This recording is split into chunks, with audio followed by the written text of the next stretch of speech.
turned out. Yeah, she turned. Hey. Hey, yo, what's good, you guys? You already know who it is, man. It's Boomer with Bali Star, and today we're getting into 4 killers who showed no remorse in court. You feel me? So, yeah, man. Let's get straight on into it, man. Make sure to leave a like, below the video, subscribe if you're new. Join up with the All-Star gang up in this thing. Let's get straight on into it, man. Let's get it. This is Ronnie O'Neill. He is a double murder suspect in Riverview, Florida. Oh, this one went crazy. O'Neill was 20. I remember that fool. Yo, that eccentric energy did not help him at all, bruh. Homie really thought he was gonna be good at that type of thing. 29 when he fatally just shot his... like, you know, say like, you know, like if you loud and you sound confident enough, like, yeah, that you can sway them over. Nah, bruh. Then girlfriend Kenyatta Barron. Following this, he murdered their own daughter by striking. O'Neill was 29 when he fatally shot his then girlfriend Kenyatta Barron. Following this, yeah, she was bad too. 29 when he fatally shot his then girl. Dang, man. He ain't want nobody to have her. She was bad. Girlfriend Kenyatta Barron. Following this, he murdered their own daughter by striking her multiple times with a hatchet. She was only 9 years old. O'Neill also stabbed their 8-year-old son before pouring gasoline all over the house and setting it on fire. O'Neill was arrested upon fleeing the burning house. The son was able to escape, but was critically wounded and suffered from burns. The first 911 call on the incident was from the girlfriend who was heard screaming before suddenly hanging up. 8 minutes later, another call came in from O'Neill. 911, what is your emergency? Hey, I just been attacked by some white demons inside Kiki. Kiki, her name is Kiki, and she tried to kill me. After the arrest, O'Neill was psychologically cleared to represent himself in court. During the trial, he cross-examined his now 11-year-old son, who he stabbed, to which the son explained everything that happened. It's good to see you, man. Good to see you too. Did I hurt you that night of this incident? Yes. I did. And how did I hurt you? You stabbed me. O'Neill also accused the prosecution of fabricating evidence. Because he's playing a fraudulent damn. Yo, I did not know all this other stuff, bruh. Recording of me beating Kenyatta Barron. I did kill Kenyatta Barron. After O'Neill was found guilty at his sentencing, the judge went on to say this was the worst case she's ever seen. This is the worst case ever in my life, and I have seen some horrors. He also stated that he was not sorry for what he did. I am not sorry for something I didn't do, and I am not sorry for the things I did do. O'Neill was given a total of 3 life sentences plus 90 years without parole. And for O'Neill's son, he was adopted by the detective who cared for him the night of the murders. This is Randall Moore. He is facing If he is not the epitome of some people should not have children, bro. 3 life sentences for crimes against his former wife, Therese Ann Lynch. Lynch had left her husband and filed a protective order against him. This resulted in Moore kidnapping and killing his estranged wife. Officer Todd Rowland responded to the cries from the apartment, where he was then shot and wounded. Some people should not have children. 303 Adams been hit, officer down. Suspects armed with 20 shells. Advises nobody come to the door, as he will shoot again. Shortly after, Moore had a phone call with a 911 dispatcher. Listen as he explains his motives. I didn't want to do any of this. Okay.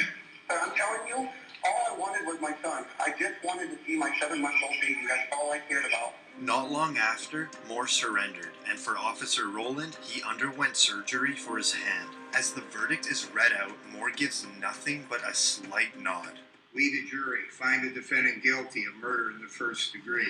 We, the jury, find the defendant guilty of kidnapping in the first degree, guilty of sexual abuse in the first degree, guilty of attempt to commit murder. At Moore's sentencing, Lynch's mother gives a victim impact statement. To my daughter, Tresanne Marie Lynch, was evil, hateful, and despicable. You are now dead and rotting and repulsive to me.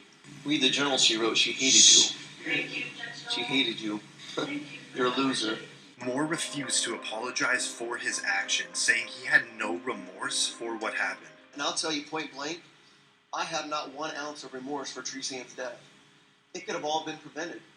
All you had to do is let me see my kid. Now you're never going to see her again. But now comes the judge. If anybody didn't know what a piece of work you were before you start talking, they know it now. The court doesn't allow me to punish you any more than I'm doing now. If I could, I would. Moore was given a total of 3 life sentences plus 25 years for the attempted murder. This is Keith Ferguson from Kalkaska, Michigan. He was set to court for 12 I don't felony. know. I'm possibly gonna need to look this up. No, right afterwards. But it's like a life sentence. It's like that's like your whole life though. So 3 life sentences, like, but it's like a whole life sentence, like your whole life. You're in jail until, you know what I'm saying? It's kapooey. So that's like in that life sentence, that's a life sentence. Like your whole life is sentenced in jail. So why give it 2 more on top of that? It's like, what does that really mean if a life sentence is already practically enough? Maybe somebody can explain it to me. Counts, including kidnapping and murder. Fellow Californians, I need to warn you about Proposition. I've always wondered about that too. One company's cynical scheme. Ferguson, who was 40 at the time, was engaged in a divorce argument with his wife, Tiffany Ferguson, when he began to suddenly beat her, followed by fatally shooting her in front of their 4 children. He then hauled the children over to Tiffany's parents' house, where he fatally shot his father-in-law. After fleeing the scene, Ferguson stormed a nearby house, taking the owner hostage, and barricaded himself inside the home. After a 7-hour standoff, Ferguson was arrested. The defendant is already murdered, and murdered multiple people, and fled, and has taken hostages. During Ferguson's court appearance, his attitude and remorse towards the situation baffled everyone. All right, Mr. Ferguson, can I get you to stand up there at the podium, please? All right, I need to have you raise your right hand for me. Okay, all right. Put me back Okay, stop. At his sentencing, Tiffany's best friend gives a victim impact statement, saying she always felt that Keith would hurt his wife. I knew one day he would kill her. She would always reply, "He loves his kids too much. He won't kill me. He loved them so much, he murdered their mother and grandfather." When asked about his children, Ferguson never desired to see or speak to them again. The judge responded by saying, about his children, Ferguson never desired to see or speak to them again. The judge responded by saying, You may not meet the clinical definition of insanity, but there's clearly something fundamentally wrong with you. Ferguson was given a life sentence without the possibility of parole. See y'all in hell. This is Michael Swanson, who was 17 when he went on a killing spree of 2 Iowa gas station attendees in the span of an hour. Where did you shoot? Right on the body? Yeah. And on the face? In the face? Okay. Why the face? If I was just gonna shoot to injure her, why would I shoot her at all? Swanson entered a gas station in Algano, Iowa, in a ski mask and a handgun, demanding cash and cigarettes from 47-year-old Vicky Bowman Hall. Despite following the request without hesitation, Swanson still shot and killed her. An hour later, in Humboldt, Iowa, Swanson repeated the same act in another gas station, this time killing Sheila Myers. He was arrested 60 miles away from the shooting when authorities identified his vehicle. With both victims following his request but were killed anyways, it indicated that murder was Swanson's primary goal. How did it feel when you pulled the trigger? I mean, some people say that it feels powerful or that it's kind of a rush. Or what did you feel when you pulled the trigger? I felt powerful. Swanson was charged with 2 counts of first-degree murder and 2 counts of burglary. All allegations of Swanson's motives were answered by himself. I then intentionally, deliberately, and with premeditation shot the clerk, causing her to die. I did this with a specific intent to kill her. Now, as one of the victim's daughters gives a victim impact statement, Swanson sits completely emotionless. How could you do what you did to my mom and my family? I want to know if you're even sorry. Are you sorry for what you did? My mom was not only completely 100% innocent, but she was also a defenseless woman when you came in with that gun. You said you did it for cigarettes and money and so no one could identify you, but I think that's a lie. You did it, as you later said on, that it was so you could feel powerful. As Swanson was sentenced, he smiled and laughed. Cold-blooded murder. Cold-blooded murder, young man. You are dangerous. You are unpredictable. Prison for the rest of your life. Swanson was given 2 life sentences, and 4 years into his sentence, he slit another inmate's throat. Oh, this nigga crazy. He crazy. Alright, you guys, so this was 4 killers who showed no remorse in court.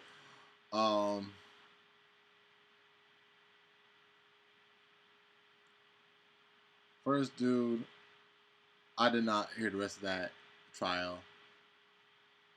Second dude, wasn't really much into that one. Third guy, that guy, once he said put me back in my cell, he made the jail his home. That dude's already in a gang. Like, bruh, he's already mentally in the jail life. He was like, yo, just put me back in my cell. Whoa, whoa, whoa. Like, honestly, that's some tough stuff. You like, you can make a movie out of. But the fourth,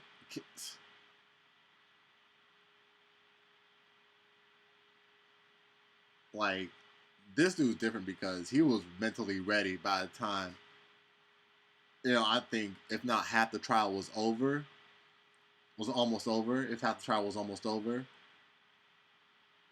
But it was odd.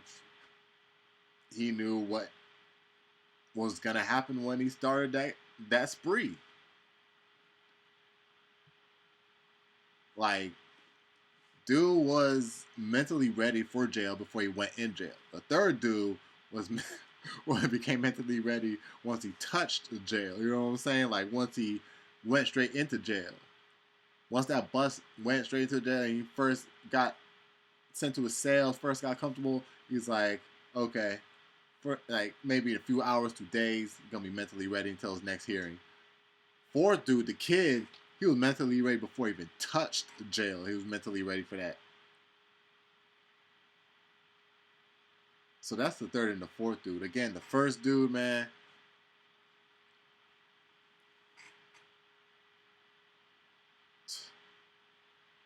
And yeah. But y'all let me know your thoughts about that in the comment section down below, man. Y'all know the moves. Bali Star, man. Make sure you leave a like just below the video. Subscribe if you're new. Join up with the All-Star gang up in this thing. I'm going to catch y'all in the next one. 100. Ooh! I had to keep on and on and on and on. I put the time in.